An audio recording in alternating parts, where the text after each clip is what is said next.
Muy buenos días para todos ustedes en un nuevo video más en el cual voy a explicar acerca de por qué dejé de ser adventista. Esta es considerando la parte 2 de la razón por qué dejé de ser adventista. Perdón, estoy un poco medio malo de la garganta, pero vamos a seguir con este video. Lo que les voy a explicar aquí, esta es la historia de los adventistas del séptimo día, acerca del chasco de 1844. También acerca, cierto, de que después de eso como comenzó, cierto, la fe de los adventistas, imponiendo, cierto, lo del juez investigador, lo cual es antibíblico porque si nosotros vamos a las escrituras en el libro de Mateo, dice que Jesús resucitó y está a la derecha de Dios Padre en el trono. Por lo tanto, no hay ningún juicio de investigador. Vamos con el video. 2. Un movimiento surgió con fuerza entre miles de cristianos que buscaban comprender el cumplimiento de las profecías bíblicas.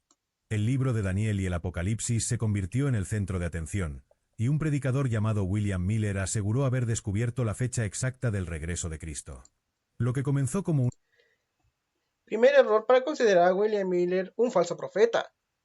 Resulta que William Miller era un hombre cristiano adventista que venía de los bautistas. Y según él, Jesús vendría en 1843. Pero resulta que no fue así, cometiendo el mismo error de cálculo que hizo Charles Taze Russell. No sé si ustedes lo conocen, pero es el creador de la Iglesia de los Testigos de Jehová, que anteriormente se llamaba los Estudiantes de la Biblia. Russell como Miller, ellos cometieron el mismo error, tratar de calcular con matemáticas humanas la fecha en que Cristo volvería de nuevo a la tierra. Por lo tanto, ellos se equivocaron, aplazando la venida de Cristo durante muchos años. Sabemos que Charles T. Russell, el creador de la Iglesia de los Testigos de Jehová, dijo que Jesús vendría en 1914, pero Jesús no vino en 1914. Por lo tanto, él dijo que se había equivocado y que vendría en 1918, pero tampoco vino en 1918. Lo que James Miller, lo que acaban de ver recién, cometió el mismo error que Charles T. Russell, tratando de calcular que supuestamente Jesús venía en tal fecha, pero tal cosa no sucedió. Lo cual, cierto, cuando sucedió ese chasco de que Jesús no vino, mucha gente se burló de ellos. Y por lo tanto, mucha gente empezó a criticarlos y a juzgarlos por ser fanáticos religiosos, lo cual llevó, cierto, una vida de burlas, una vida, cierto, de críticas, porque habían interpretado mal la profecía. Y desde ahí, cierto, Elena G. de White, una chica de 17 años, fue presionada, cierto, por las personas que se le estaba desmoronando la fe, por lo cual ella a los 17 años supuestamente tuvo unas visiones en las cuales el Señor le dijo que no vendría a tal fecha. Por lo tanto, cierto, ella tuvo que, bajo presión de aquellos que se estaban desmoronando por la fe, porque se estaban separando, como vamos a ver más adelante, ella, cierto, dijo que Dios le mostró una visión, no tengo ni idea qué visión fue, pero de ahí surgió la, la teoría del juez investigador, lo cual es antibíblico, porque como repito, si nosotros vamos a la Biblia, dice que Jesús eh, está sentado a la diestra de Dios. No está de sumo sacerdote en el santuario celestial, sino que está en el trono de los cielos. Por lo tanto, es imposible que Jesús esté haciendo una labor de intercesión, porque si hablamos de un juicio investigador, estaríamos diciendo que Dios estaría viendo durante toda nuestra vida si seremos salvos o no somos salvos. Por lo tanto, es totalmente antibíblico el juicio investigador. Pero hay muchos adventistas que adaptan y aceptan esta teoría, lo cual es totalmente antibíblico. Una expectativa apocalíptica terminaría marcando profundamente la historia religiosa y dando origen, años más tarde, a la Iglesia Adventista del Séptimo Día. El año 1844 no fue una fecha cualquiera. Fue un punto de inflexión que cambió vidas, destruyó familias y redefinió la fe de muchos. Lo que debía ser el día glorioso de la segunda venida terminó en lágrimas y desconcierto. Sin embargo, para un pequeño grupo de creyentes, aquel aparente fracaso fue reinterpretado como una revelación divina. De esa nueva comprensión nació la base teológica de lo que más tarde se organizaría oficialmente como la Iglesia Adventista del Séptimo Día, hoy presente en más de 200 países. Si eres adventista, exadventista o simplemente deseas entender la historia no contada detrás del origen de una de las mayores denominaciones cristianas del mundo, este vídeo es para ti. No venimos a atacar, sino a mostrar los hechos. Quédate hasta el final y descubre lo que realmente ocurrió antes, durante y después de 1844, y por qué ese evento sigue siendo tan importante hasta hoy. En los primeros años del siglo XIX, en los campos rurales de Nueva York, un granjero bautista llamado William Miller comenzó a obsesionarse con los números de la Biblia. No era un teólogo entrenado, ni un erudito, sino un hombre común que creía haber descifrado el código secreto del fin del mundo. Lo que comenzó como una curiosidad personal se convertiría en uno de los movimientos religiosos más devastadores de la historia estadounidense. Miller, nacido en 1780.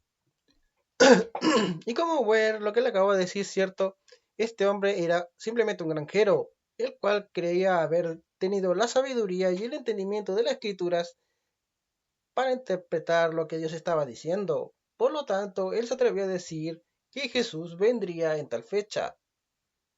No es muy diferente a lo que hizo Charles T. Russell, quien fue un falso profeta. Y a través de esto podemos considerar a Charles T. Russell como falso profeta, porque él había dicho que había tenido dos profecías, las cuales eran que Estados Unidos iba a invadir Brasil, pero nunca sucedió. Y la otra era de que Jesús vendría en 1844, pero tampoco sucedió. ¿Y qué es lo que hizo él? Tal como lo hizo Charles T. Russell, él asumió y dijo que se había equivocado en las fechas, así que volvió a calcular la fecha y no era en 1843, sino que el 22 de octubre de 1844 que Jesús vendría, lo cual tampoco sucedió. Entonces, se empezó a destruir esta congregación de a poco porque lo tomaron como un falso profeta. Porque si nosotros vamos al libro de Deuteronomio 18, 20, si mi memoria no me falla, porque ya no soy cristiano, la palabra de Dios dice bien claro que si el profeta hablara en nombre de Dios y estas cosas no aconteciesen ni se cumpliesen, es palabra que Dios no ha hablado. Por lo tanto, es un falso profeta. No le creáis, ni le tengáis miedo, ni le sigáis. Ustedes pueden comprobarlo en la Biblia, yo no tengo ningún problema. En Pittsfield, Massachusetts, había crecido en una familia que oscilaba entre el deísmo y el cristianismo tradicional. Su juventud estuvo marcada por dudas religiosas profundas y una fascinación por el racionalismo de la Ilustración. Después de servir como capitán en la guerra de 1812, donde presenció convencido de que podía determinar la fecha exacta del regreso de Cristo. Su metodología era aparentemente rigurosa. ¿Se dan cuenta? Como acaban de ver, James Miller pensaba que podía, en su entendimiento, que no tenía entendimiento bíblico de nada, pensó que podía saber cuándo Cristo vendría, pero resulta que a través de eso era muy similar a Charles T. Russell. Pero lo que pasó fue que él cometió el error y se equivocó, lo que produjo cierto las burlas de las otras personas.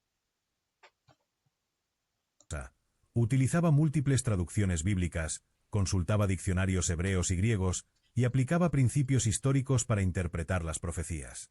Sin embargo, detrás de esta fachada académica se ocultaba una forma de fundamentalismo que rechazaba cualquier... Por otra parte, es cierto, lo que le pasó a James Miller no es muy diferente a lo que le pasó a los científicos de hoy en día. Si nosotros ponemos atención, muchos científicos dijeron que el mundo se acabaría en el 2010, pero pasó el 2010 y el mundo nunca se acabó. Luego los científicos dijeron que el mundo se acabaría en el 2012 porque el calendario maya llegaba hasta el 2012. Pasamos el 2012 y el mundo no se acabó.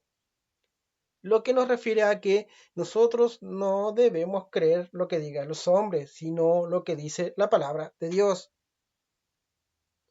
La palabra de Dios dice bien claro, porque nadie sabe la fecha en que han de venir ni aun los ángeles del cielo, sino solamente el Padre. Ni siquiera Cristo lo sabe. El Señor dejó una aclaración y dijo que Él en el tiempo del fin vendría como ladrón en la noche. Es decir, no va a avisar, porque el ladrón no te va a llamar ni te va a avisar, oye, voy a entrar a robar a tu casa, Por lo tanto, Jesús usó esa analogía del ladrón para decir que él no avisaría cuándo iba a venir, qué fecha exactamente. Porque resulta que si Jesús dijera yo vengo el 30 de septiembre, muchos matarían y asesinarían y cometerían adulterio hasta el 25 y se convertirían al Evangelio el mismo día 25-26 porque saben que Cristo vendría el 30 y todos sus pecados serían perdonados. Pero no es la cosa así, amigos, no, no es así. El ser humano no puede colocar fechas porque el tiempo de Dios no es el mismo tiempo del ser humano. Eso es lo que tienen que comprender. Si bien Jesús dice que para él un día son 1000 años o 1000 años como un día, es solamente una retórica del tiempo que usa Dios. Por lo tanto, no es el mismo tiempo que usa, el tiempo no es el mismo para un humano que para Dios, es totalmente distinto. Por lo tanto, estos errores pueden suceder en muchas iglesias. Por lo tanto, el Señor dijo que nosotros no debemos creer lo que digan los demás, sino solamente en su palabra. Y una de las características de esta iglesia es que sobrepone mucho los escritos de Elena G. de White, una niña de 17 años que supuestamente tuvo visiones de Dios, pero que hasta el día de hoy no hay cómo demostrar lo que es cierto, porque ella también falló visiones que supuestamente Dios le había dado. Y la primera visión que ella falló fue que supuestamente Dios le había mostrado una visión que había comenzado que en 1844 Jesús había ascendido al lugar santísimo con el juicio investigador. Pero si nosotros vemos en la escritura, si nosotros dejamos el linaje de Güey de lado y nos centramos más en la escritura, nos damos cuenta que la escritura no, desde el Génesis y el Apocalipsis no vas a encontrar ningún escrito que diga que Jesús está en un juicio investigador. No, lo que vas a encontrar es que Jesús está sentado a la diestra de Dios, es decir, a la derecha de Dios, gobernando con el Padre. No que está en un santuario en un juicio investigador. Porque eso sería decir que cada día te está investigando a Dios para ver si eres salvo o no. No, la cosa no es así con Dios. No hay juicio investigador. En ninguna parte de la escritura lo dice. Sigamos. Interpretación que no se ajustara a su sistema preconcebido. Miller desarrolló un sistema de interpretación que parecía brillante para los no iniciados. Tomando la profecía de Daniel 8 y 14 que habla de 2,300 tardes y mañanas, Miller aplicó el principio de día por año, una práctica común en la interpretación profética de la época. Según sus cálculos, estos 2,300 días representaban 2,300 años, comenzando desde el decreto de Artajerjes en 457 a.C. para reconstruir Jerusalén. Las matemáticas eran simples pero aparentemente irrefutables. 2,300 años menos 457 años antes de Cristo equivalía a 1843 después de Cristo. Miller proclamó con absoluta certeza que Cristo regresaría entre el 21 de marzo de 1843 y el 21 de marzo de 1844. No había lugar para dudas en su sistema. Había descifrado el código divino. Pero los cálculos de Miller no se limitaron a una sola profecía. Desarrolló un sistema complejo que interconectaba múltiples textos bíblicos, creando lo que él consideraba una red irrefutable de evidencia profética. Las profecías de Daniel, Apocalipsis, Mateo y otros libros bíblicos se entrelazaban en su sistema para crear un cronograma detallado de los eventos del fin del mundo. Miller pasó años refinando sus cálculos, consultando calendarios antiguos, investigando la cronología bíblica y ajustando sus interpretaciones. Su estudio se llenó de mapas cronológicos, tablas de fechas y diagramas, folletos y una red de predicadores itinerantes que llevaron el mensaje del fin de la acción psicológica. Convencieron a personas racionales de que el fin del mundo era inminente. La preparación para el apocalipsis. Conforme se acercaba 1843, el comportamiento de los milleristas se volvió cada vez más extremo. Las familias vendieron sus propiedades, liquidaron sus negocios y donaron todo su dinero a la causa. Y todo esto pasó simplemente porque creyeron una falsa profecía de este hombre, siendo que la palabra dice explícitamente, maldito sea el hombre que siga al hombre, porque ambos son ciegos y caerán al hoyo. Así es de literal la escritura, porque Dios dice que solamente debemos creer en Él, que debemos confiar en Dios, que debemos creer en Jesucristo y que la Biblia es la autoridad de Dios, es la máxima autoridad en la tierra. Por eso pasó este tipo de cosas, este chasco, este error. ¿Para qué conservar posesiones materiales si el mundo iba a terminar? Los testimonios de la época revelan la intensidad de la devoción. Granjeros dejaron sus campos sin cosechar, convencidos de que Cristo regresaría antes de la temporada de cosecha. Comerciantes cerraron sus tiendas permanentemente.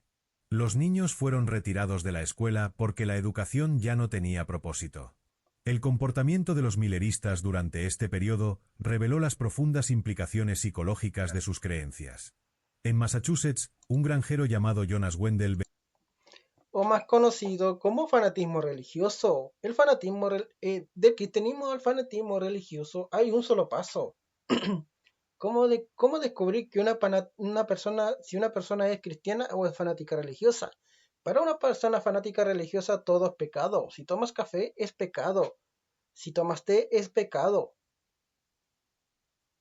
¿Se dan cuenta? Es decir, las personas fanáticas religiosas están cometiendo el mismo error que hicieron los saduceos, colocando ciertas doctrinas humanas para el día sábado.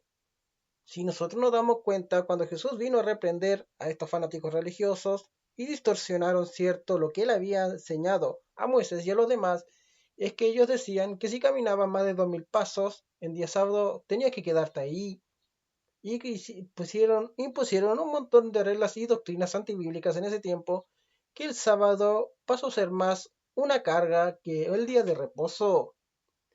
Miller empezó a hacer lo mismo, por lo tanto empezó a llenar de doctrinas antibíblicas que ni siquiera estaban en la escritura, según hecho por su propia interpretación. Visiones de dónde, no tengo ni idea, pero hay que darnos cuenta de que no podemos confiar en una persona que dice que tuvo visiones y no se cumplieron. La Biblia es categórica y es enfática que las cosas que no se cumplen según un profeta, no tenemos que hacerle caso.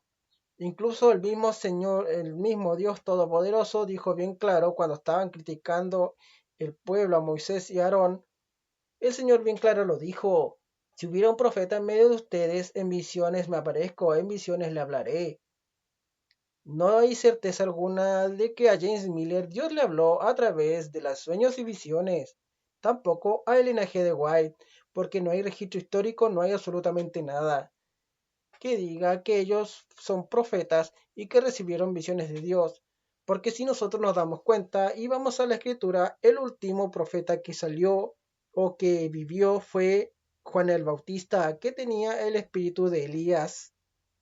Por eso el Señor dijo: ellos esperan a Elías, pero resulta que Elías ya vino en forma de Juan el Bautista, que anunciaba la venida de Jesucristo. Por eso nosotros nos damos cuenta que el último profeta que estuvo en la tierra no fue James Miller, no fue Charles Russell ni el N.G. de White, sino que fue Juan el Bautista con el espíritu de Elías, que Dios le dio la voz de profeta para que anunciara y restaurara al pueblo, que se volviera a Dios, y para que anunciara de que detrás de él venía alguien mucho más poderoso, que era el Hijo de Dios, nuestro Señor Jesucristo. vendió su granja de 200 acres por $200, una décima parte de su valor real, porque estaba convencido de que el dinero no tendría valor en pocas semanas. Su esposa, Margaret, inicialmente se resistió, pero eventualmente fue persuadida por la presión social de su congregación millerista. Las túnicas de ascensión se convirtieron en un símbolo icónico del movimiento, aunque los líderes de vender sus propiedades eran etiquetados como tibios o no preparados para el reino de Dios. Esta presión de grupo llevó a muchas familias a tomar decisiones financieras irresponsables que las perseguirían durante décadas. El 21 de marzo de 1844 llegó, y pasó sin que Cristo apareciera. Los milleristas experimentaron lo que se conoce como el primer desengaño, pero su fe no se quebró completamente. Miller y sus seguidores recalcularon las fechas. Había habido un error en los cálculos. ¿Se dan cuenta? James Miller dijo que había un error en los cálculos que ellos habían hecho, muy similar a lo que hizo el falso profeta Charles Taze Russell. Por lo tanto, ¿por qué yo voy a creer en un falso profeta? También, por qué voy a creer o voy a aceptar que me impongan creer en el linaje de White si ella era fiel seguidora y súbdita de James Miller, un falso profeta, quien erró dos profecías que supuestamente Dios le había mostrado? Pero el linaje de White también tuvo visiones que también nunca se cumplieron. Por lo tanto, muchos adventistas del séptimo día los han adormecido, ¿cierto? Haciendo que escriban escritos del linaje de White, que claro, aporta a la Biblia, que también apoya la Biblia, simplificando la Biblia para que sea más entendible lo que quiere decir. Pero eso no significa que tengamos que creer en ella, porque el Señor dijo que el único poder de autoridad es la Biblia. Pero los adventistas te adormecen haciendo que tengas tu Biblia acompañado con un libro del linaje de White, para así adormecerte y puedas creer en ella. Pero ¿cómo yo puedo creer en una profetisa que fue fiel seguidora de un falso profeta? Aseguraron. El regreso de Cristo ocurriría en el otoño de 1844. La respuesta de los seguidores fue mixta. Algunos abandonaron el movimiento, pero muchos otros se aferraron con Y es más lo que está fuerza a pasando sus hoy en día. creencias. Muchos La adventistas disonancia están abandonando la cognitiva, la iglesia, incomodidad inclusive psicológica pastores de de la mantener iglesia. creencias contradictorias, llevó a muchos a intensificar su devoción en lugar de abandonar sus creencias. Un joven predicador llamado Samuel S. Snow proporcionó una nueva fecha específica, el 22 de octubre de 1844. Sus cálculos, basados en el calendario judío y el día de la expiación, convencieron a Miller y a sus seguidores de que esta vez habían encontrado la fecha Se correcta. dan cuenta, La volvieron a expectativa cambiar la alcanzó fecha niveles después de histeria de esa colectiva. profecía Los fallida. testimonios describen escenas de fanatismo religioso extremo. Las familias se Lo que le reunían en acabo de las comentar. colinas, vestidas con túnicas blancas, esperando ser arrebatadas al cielo. Los niños lloraban, aterrorizados por las descripciones gráficas del fin del mundo. En Filadelfia, un grupo de mileristas se reunió en una casa y pasó la noche cantando himnos y orando, esperando que Cristo apareciera en cualquier momento. En Boston, cientos de personas se congregaron en el tabernáculo milerista, manteniéndose despiertos toda la noche en vigilia. El 22 de octubre de 1844 se convertiría en una fecha infame en la historia religiosa estadounidense. Y vaya que fue Conforme infame. avanzaba el día sin señales del regreso de Cristo, la ansiedad de los mileristas se intensificó. Al caer la noche, miles de personas se reunieron en iglesias, hogares y espacios abiertos, esperando el momento final. Los testimonios de esa noche son desgarradores. Hiram Edson, un prominente milerista, describió más tarde: nuestras esperanzas más preciadas y fondas se desplomaron, y nos sobrevino tal espíritu de llanto como nunca antes había experimentado. Parecía que la pérdida de todos los amigos terrenales no podría haberse comparado con esto.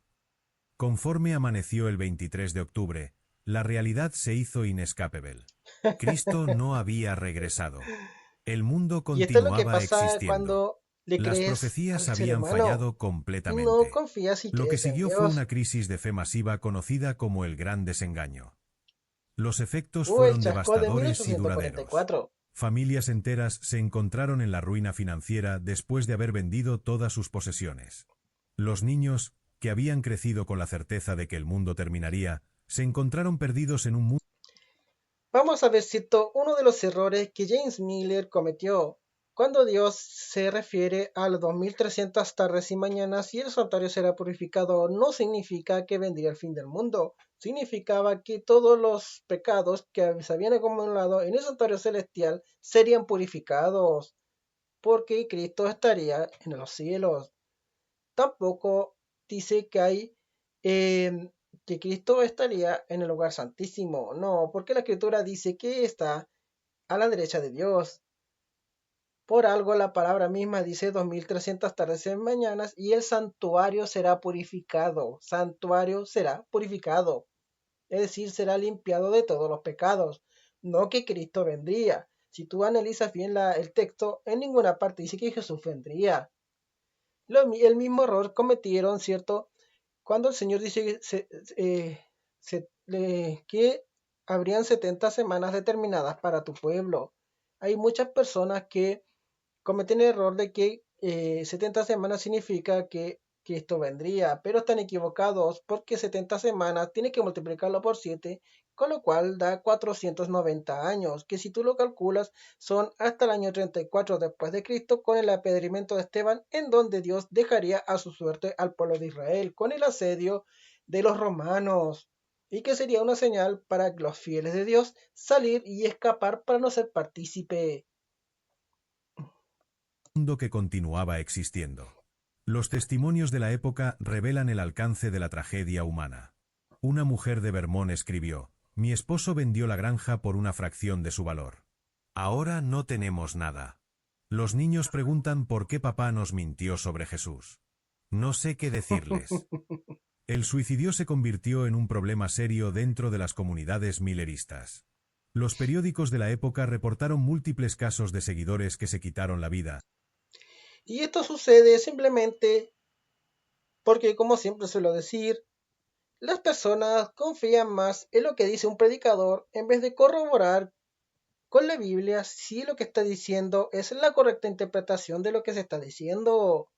Por lo tanto, siempre he instado a las personas a no creer mucho en los predicadores, sino simplemente a guiarse con la palabra de Dios. Porque un predicador puede mezclar cierto las cosas con cosas falsas, como por ejemplo un neófito. Si ustedes no saben qué es un neófito significa un recién convertido o un nuevo miembro, porque es peligroso dejarlo hablar, porque puede tergiversar las escrituras.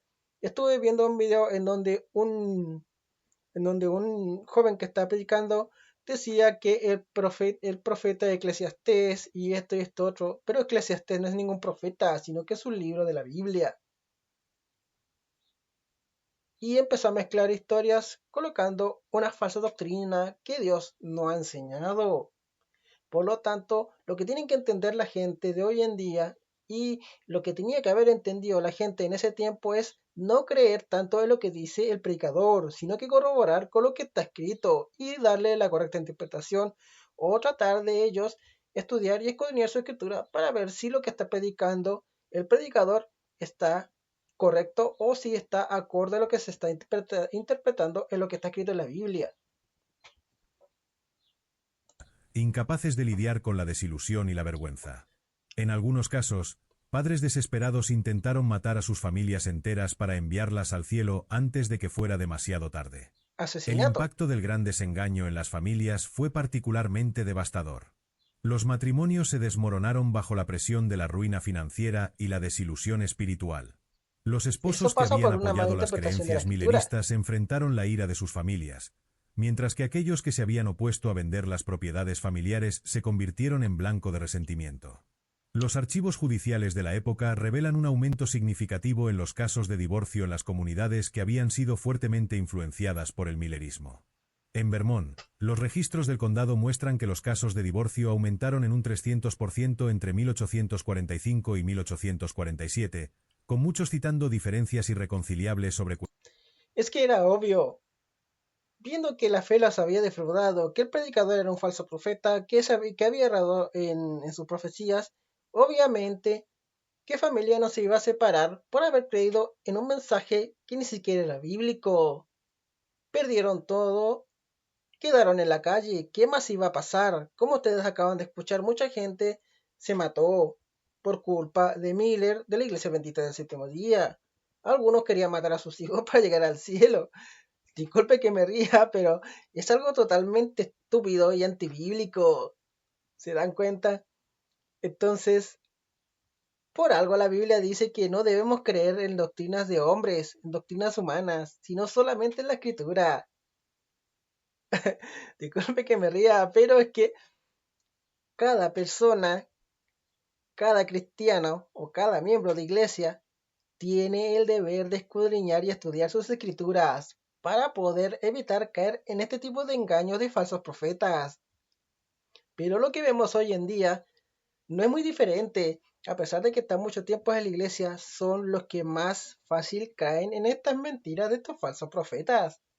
siendo que son estudiosos de las escrituras, lo que nos deja entender que son solamente cristianos de papel o que ni siquiera estudian su escritura, para caer tan fácil, cuando Jesús dejó claro qué tipo de engaños usarían para engañarnos en este último tiempo. No es algo que viene de ahora, sino de hace 2000 años atrás. Cuestiones religiosas como la causa principal. La historia de la familia Thompson ilustra el patrón típico de destrucción familiar. John Thompson, un próspero comerciante de granos en New Hampshire, trauma psicológico, tema y comportamientos regresivos. Algunos niños se negaban a hacer planes para el futuro, mientras que otros desarrollaron una obsesión morbosa con la muerte. Los milleristas no. Conforme pasaron los meses sin una nueva fecha específica, Miller comenzó a distanciarse de las predicciones de fechas específicas. En una carta escrita en 1845, Miller admitió: confesé mis errores y reconocí mi desilusión, pero aún creo que el día del Señor está cerca, incluso a las puertas. Era una admisión parcial. Nueva interpretación, conocida como la doctrina del santuario, se convirtió en la base teológica para lo que eventualmente se convertiría en la Iglesia Y aquí es Adventista donde del viene el Séptimo Día. error de N. G. de Los White al proponentes decir argumentaron que los acerca cálculos del de juicio Miller habían sido investigador, correctos, pero que los milleristas habían malentendido la naturaleza del evento que ocurriría.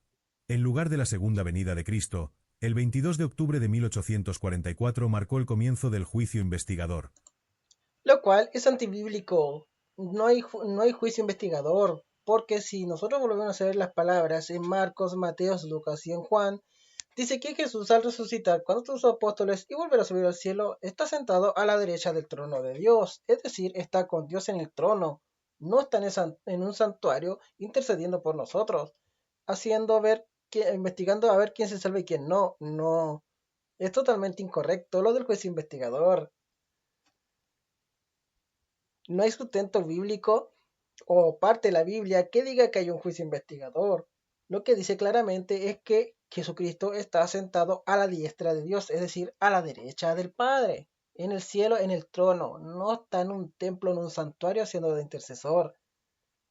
La diferencia es que si nosotros pedimos cosas en nombre de Jesús, el Señor nos escucha, el Señor nos atiende, eh, el Señor esto nos responde. Si dice la palabra, el problema es que ellos sacan que dice que, claro, la palabra de Dios en Juan y en Hechos dice que Dios es nuestro mediador entre el Padre y nosotros, pero se está refiriendo a que nosotros hacemos la oración y finalizamos pidiendo las cosas, que pedimos estas cosas en el nombre de Jesús. Y al decir eso, reafirmamos que creemos en Jesús, en su sacrificio en la cruz, y que queremos la salvación por medio de Jesús. Pero Jesús no está en el santuario celestial.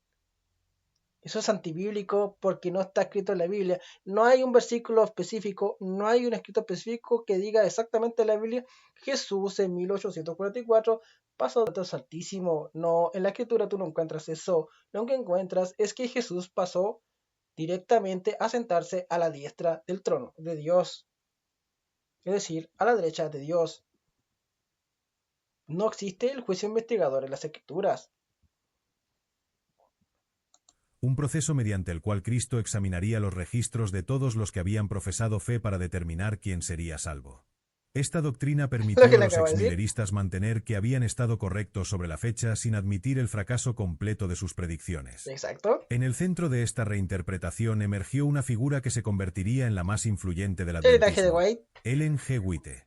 Una joven de 17 años que afirmaba recibir visiones divinas, White proporcionó la autoridad profética necesaria para legitimar las nuevas doctrinas. La historia personal de Ellen White revela aspectos inquietantes sobre cómo emergió su liderazgo profético. Nacida Ellen Gould Darmon en 1827, había sufrido una lesión cerebral severa a los 9 años cuando fue golpeada en la cara por una piedra. Ojo. Este accidente la dejó desfigurada y con problemas de salud crónicos que duraron toda su vida. Algunos médicos contemporáneos sugirieron que sus visiones podrían haber sido resultado de epilepsia del lóbulo temporal, una condición que a menudo se desarrolla después de lesiones cerebrales traumáticas. White afirmó que sus visiones confirmaban la doctrina del santuario y proporcionaban detalles adicionales sobre lo que había ocurrido el 22 de octubre de 1844. Su primera visión, supuestamente recibida en diciembre de 1844, Describía a los mileristas fieles viajando por un sendero estrecho hacia la ciudad celestial, con Cristo intercediendo por ellos en el santuario celestial. Lo que es particularmente revelador sobre el ascenso de Witte es cómo sus visiones convenientemente respaldaron las interpretaciones teológicas que permitieron al movimiento milerista sobrevivir a su fracaso. Lo cual es antibíblico, porque si nos damos cuenta, no hay registros bíblicos ni históricos en donde diga que Dios le dijo a Elena de G. de White que sería su profeta, lo cual, cierto, también lleva a algunas interpretaciones, por ejemplo, que tuvo un derrame cerebral y que, ¿quién me dice a mí que esas visiones no son por causa del derrame cerebral o por alguna otra cosa? Y también, cierto, ella inventó lo del juicio investigador, lo cual ni siquiera es bíblico. Sus visiones no solo confirmaron la doctrina del santuario, sino que también introdujeron nuevas enseñanzas como la observancia del sábado y las leyes dietéticas, que ayudaron a crear una identidad distintiva para el nuevo movimiento. Aquí las leyes dietéticas se está hablando acerca de la alimentación que Dios había dejado, pero en este tiempo, en el Nuevo Testamento, no corre para nosotros lo que es la ley de la alimentación. Y se lo digo por la sencilla razón de que esa ley existe en el pacto mosaico, es decir, en el pacto de Moisés, con el pueblo de Israel étnico. Pero nosotros no somos del pueblo de Israel étnico, porque nosotros no somos israelitas, somos los cristianos gentiles, somos los gentiles de afuera del pueblo de Israel. La ley de lo que podían y no comer era solamente para el pueblo de Israel étnico. Dios lo dejó bien claro en la escritura como pacto con su pueblo de Israel. Nosotros, ninguno de nosotros es del pueblo de Israel étnico. Por lo tanto, el pacto mosaico no aplica para nosotros, los cristianos actuales de ahora, porque nosotros estamos bajo el nuevo pacto. Si no me creen, pueden buscar en todo el Nuevo Testamento y no haber ninguna sola palabra que diga que nosotros estamos sujetos al pacto mosaico o que nosotros o de restricción de comida. No vas a encontrar nada. La influencia de Witte se extendió mucho más allá de sus visiones. Se convirtió en una figura autoritaria que controlaba no solo la teología del movimiento, sino también los aspectos más íntimos de la vida de sus seguidores. Sus escritos incluían instrucciones detalladas sobre dieta, vestimenta, educación, matrimonio y prácticamente Lo de comida, lo de vestimenta y lo de matrimonio no se lo adjudico a ella, porque lo sacó de la misma escritura. Si nosotros vamos a lo específico y nos damos cuenta, la ley de la alimentación en el pacto mosaico, Dios dijo que no podían comer cerdo, que no podían comer pato, que no podían comer esto, que no podían tomar esto otro. Por lo tanto, no se lo puedo adjudicar al linaje de Guay que lo escribió en sus libros. Lo del matrimonio viene desde la creación, por lo tanto yo no tengo por qué hacerle caso en eso en ella. Dios claramente en su escritura dice que las mujeres deben estar sujetas a sus maridos y que los maridos deben serle fieles a sus mujeres. Por lo tanto, ¿por qué debería creer en ella si la Biblia me lo dijo mucho antes que ella naciera? ¿Se dan cuenta? todos los aspectos de la vida cotidiana. El papel de Witte en la perpetuación de la mentalidad apocalíptica no puede ser subestimado. Aunque evitaba establecer fechas específicas para el regreso de Cristo, sus escritos Lo importante que tienen que entender aquí en este video es que la iglesia adventista surge del fracaso de un falso profeta en sus predicciones. Y luego, en las visiones supuestas del linaje de White, quien era una niña de 17 años que tuvo un golpe cerebral. Y otra cosa importante es que fue Elena G. de White quien creó la teoría. Fue quien creó la teoría porque es una teoría, no es algo que esté certificado o que esté escrito en la Biblia, por lo tanto es solamente una teoría acerca del juicio investigador.